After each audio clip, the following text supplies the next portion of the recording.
হাসছেন কেন? বরং বন্যা দিয়ে একটা সুন্দর দেখতে বউ দিন।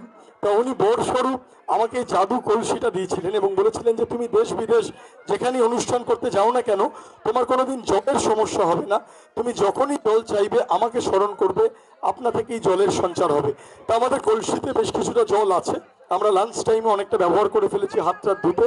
যেটুকু জল আছে আমরা সব ফেলে দেব এবং জাদুর সাহায্যে জল আসে নাকি দেখবে। ফেলে দেওয়া হলো সম্পূর্ণ জল, আর এক ফোঁটা জলও নেই। এবার সবাইকে একসাথে জোরে বলতে হবে, জয় বাবা ভূতনাথ। জয় বাবা বলার সাথে সাথে দেখো জল চলে আসে। যতবার বলবে ততবার আসবে। দেখো একদম খালি, এক ফোঁটা জল পড়ছে। কি বলতে হবে? জয় বাবা। এই যারা যারা বলছেন না, রাতে কিন্তু ভূত এসে ঘাড় মটকে দেবে, তখন আমি দায়িত্ব নেবো না। জোরে বলতে হবে জয় বাবা।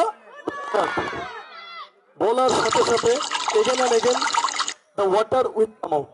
ঠিক আছে, আরেকবার কি বলতে হবে? জয় বাবা। কে লোকনাথ বলছো? লোকনাথ বললে হবে না। ভগবান লোকনাথের নাম আমরা তো সবসময় নিই, এক আধবার ভূতেদের নামও নিতে হবে, নাহলে রেগে যাবে তারা। ভালো করে জয় বাবা Bhootnath. Again and again the water will come out. আমার যখনই জলের প্রয়োজন হয় শুধু হাতে নিয়ে কি বলি? জয় বাবা। বলার সাথে সাথে দেখো জল চলে। এই কলসিটাকে আমি এখানে সেফলি রেখে দিলাম। আমি বিভিন্ন এখান থেকে জল সৃষ্টি করব। চলে আসছি পরের ম্যাজিকে।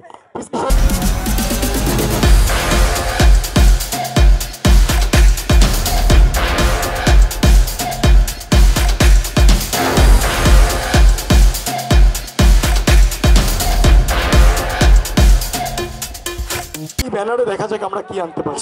দেখো এদিকেও খালি, এইদিকেও খালি, বুঝলি? এবারে আমাদের দেব তো চলে এলো, এবার আমাদের অন্যান্য যারা প্রতিনিধি আছে, মৌসুমী থাকে ডেকে নেবো, মেঘা থাকে ডেকে নেবো। তাদের হাতে বিভিন্ন রিবনস আছে। আমরা এই গেরুয়া, সাদা, সবুজ বিভিন্ন কালারের রিবনস আমাদের কাছে রয়েছে। এই রিবনস গুলো আমরা এর মধ্যে রেখে দিলাম এই ব্যানারের মধ্যে। এদিক থেকে আমাদের কাছে রেড, পিঙ্ক অ্যান্ড ইয়েলো রয়েছে, সেটাকেও আমরা রেখে দিলাম ব্যানারের মধ্যে। এবারে রিবনস গুলো দিয়ে আমরা কিছু এখানে লেখার চেষ্টা করব, কোনো বার্তা বা কোনো মেসেজ। লক্ষ্য রাখুন কি লিখলাম, হয়তো তোমরা বুঝতে পারলে না। ম্যাজিক্যালি আমরা এটাকে ফুটিয়ে তুলবো। দেখা যাক, অনেকে বুঝতে পেরেছে, অনেকে পারেনি। 1 2 3। Thank you.